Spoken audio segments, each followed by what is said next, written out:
Hi everyone, welcome to Emma, a true infidelity story. I'm excited to share a new story with you.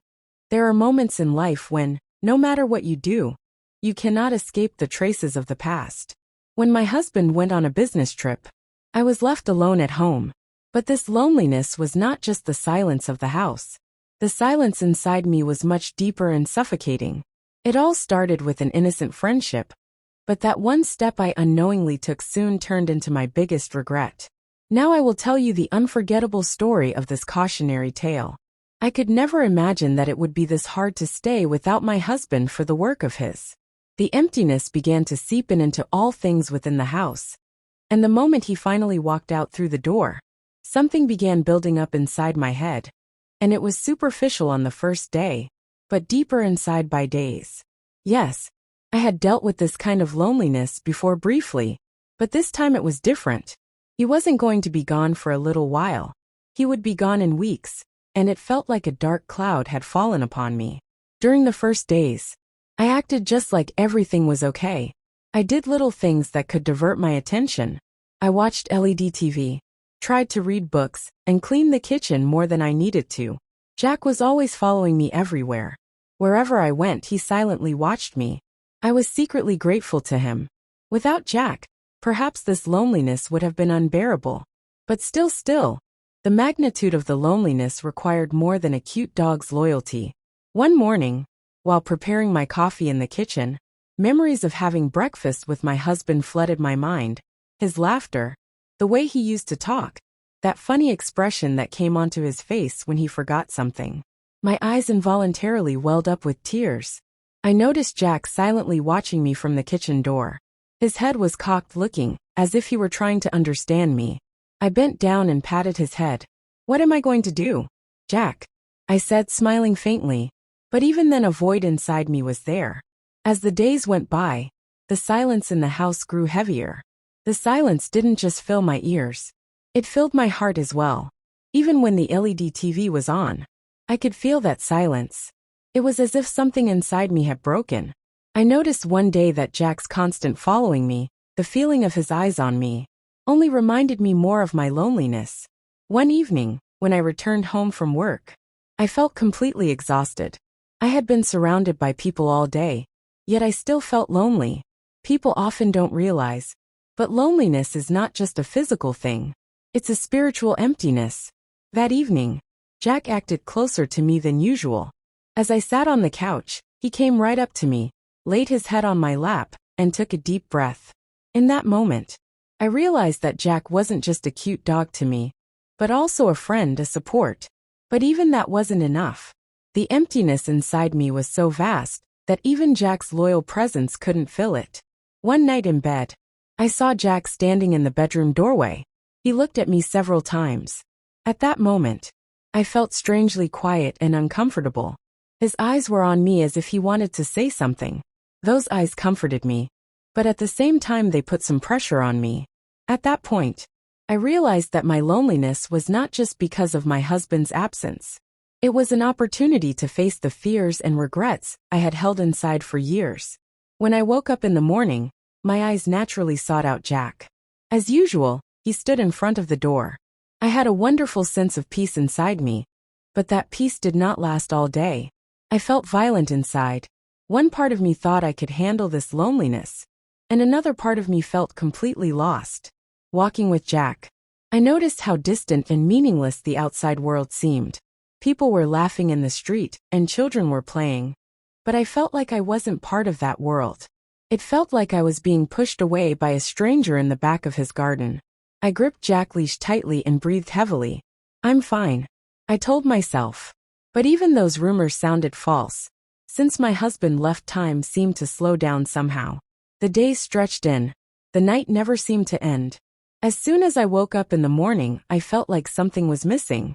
Even the breakfast table felt useless without my husband. Even though Jack was always by my side, his silence reverberated throughout the house, echoed by my husband's absence. But worst of all, that silence was beginning to bring out the darkest corners in me. It all started one night when I was flipping through old photos. A picture from the day my husband and I first moved in together came into my hands. The light of hope in our eyes, the love we shared, it was all evident. But in that moment something happened. The memories hidden behind the photo pulled me back harshly. That sneaky feeling of guilt lurking beneath my emotions resurfaced. I had done something in the past, a mistake so profound that even after all these years, its traces inside me were still fresh. During the times, my husband and I argued when our bond was on the verge of breaking. At that moment, when I felt lonely and unseen, I turned to someone else. It wasn't a relationship, but it was still a form of infidelity. I had betrayed him in a way he never knew. I had buried this truth for years. But now in his absence, in this silence, these ghosts were resurfacing. The Jack stood beside me. His eyes stared at me, looking at me like he had done. Those eyes seemed to understand me. But the silence under that pair of eyes, this silence that made me almost crazy. Why, now I think about it, why is this loneliness causing me to face the past as I walk through the house? I am always aware that Jack is always behind me. It's like he is watching me. Try not to let me go, I emphasized in front of him. But at the same time I compare his loyalty with my dishonesty. How always Jack warns me how loyalty is and nothing like that. And this makes me more guilty in me. One day I walked into a small office of the husband, which he used to work. His smell is still there on his desk. There are a few notes that he left. There are only half a cup of coffee that is finished drinking. At that time my guilt was overwhelming like waves. I leaned on his table, and my eyes were filled with tears. I whispered to myself. I hope I won't make that mistake. I whispered. The Jack stood at the entrance to the door. He looked at me quietly but decided. Tell me, a friend, I said. Is it possible that people one will forget the mistakes they made? Forgive yourself. Even of course. I didn't expect the answer. But at that time the Jack gradually moved closer and put his head on my lap. At that time I realized that his love had no conditions for those who love. It's not always pure or easy. That night, as I tossed and turned in bed, I kept thinking about the past, the depth of the chasm between my husband and me, how it had started, and how we had tried to close it. But I had never felt like it had fully healed. My husband had trusted me again, or at least it seemed that way. But I hadn't forgiven myself. Jack was lying at the foot of the bed. I listened to the sound of his deep breaths. His peace gave me some comfort. But at the same time it reminded me that I didn't have that peace inside myself as I stared at the ceiling, lost in my thoughts. I thought, if I don't fix something inside of me, this loneliness will swallow me whole. That week I came more out and into the world to prevent the burden of old memories from crushing me. Walking with Jack had become part of my routine, which went really well until the walks seemed to stretch out infinitely before me. Lord, walking with Jack seemed to be everything to me.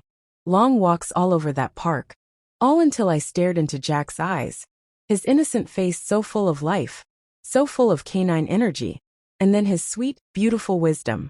The world was mere fun and games. My life hung on knots, if any, tied knots that ruined everything or something. Walking became like a combat zone in my soul.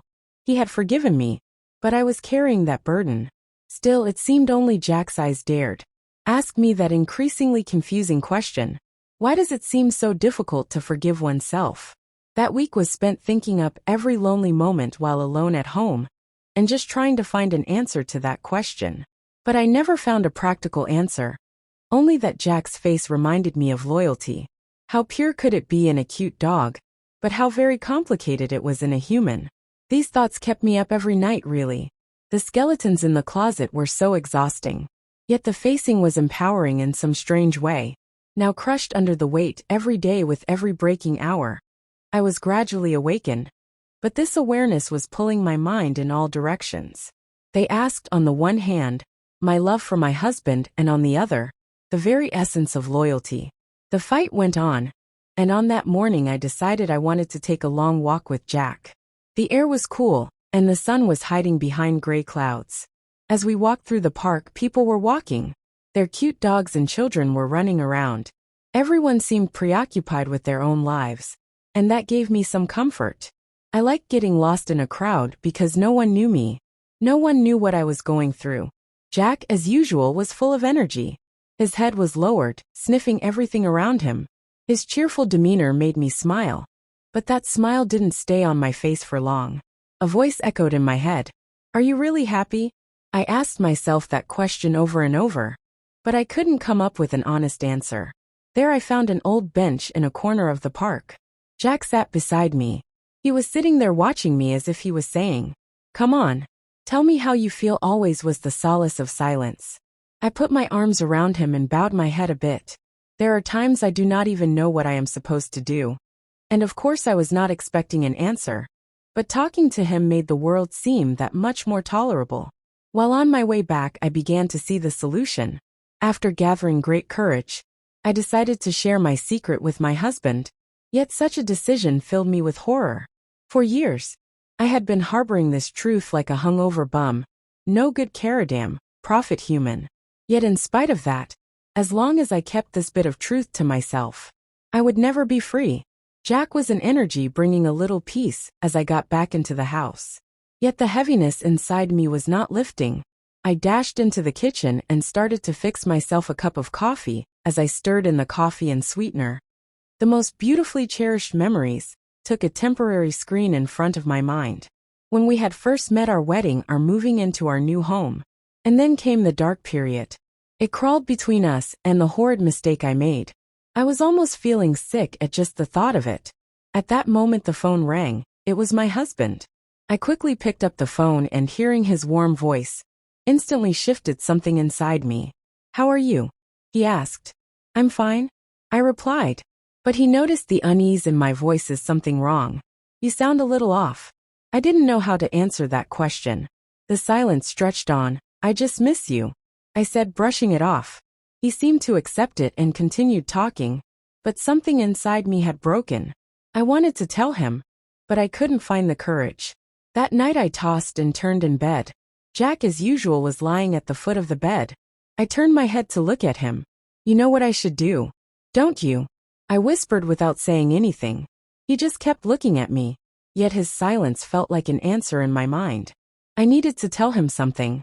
This secret was eating me up. The next morning, standing in front of the mirror, I kept staring at myself for a very long time. My eyes had exhaustion in them, my face indecision. A battle was going on inside me. Should I share my past mistakes? Or should I bury this secret forever? Which one would be more right? Which would hurt us less? The answers to all these questions were impossible to find.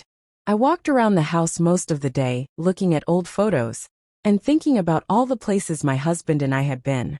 It was all so complicated. I didn't even know where to start.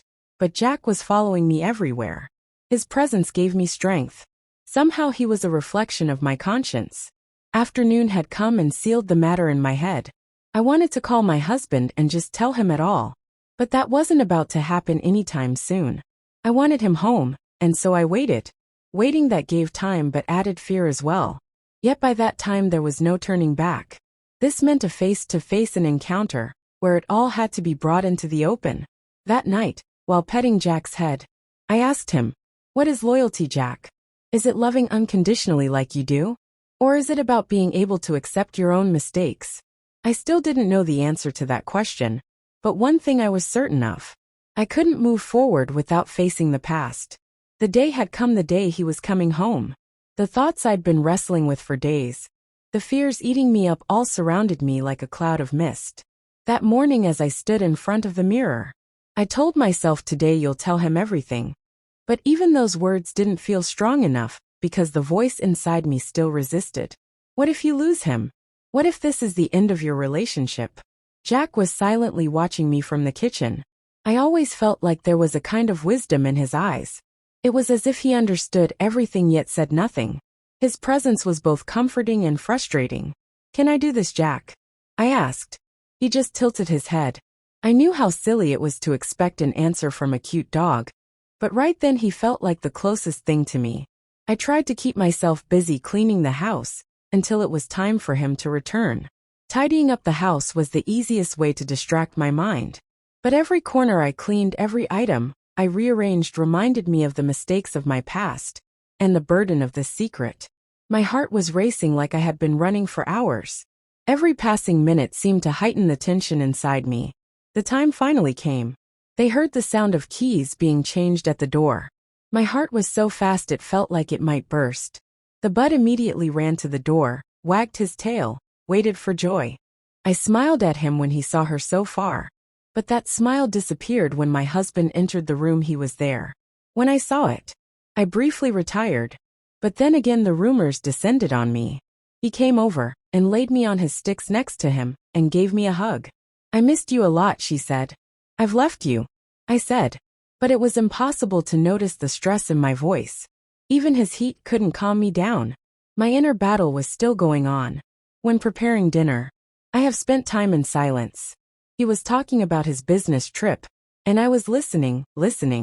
Part of my intention was to practice with the words. I wanted to say, how can I say that damage is minimal?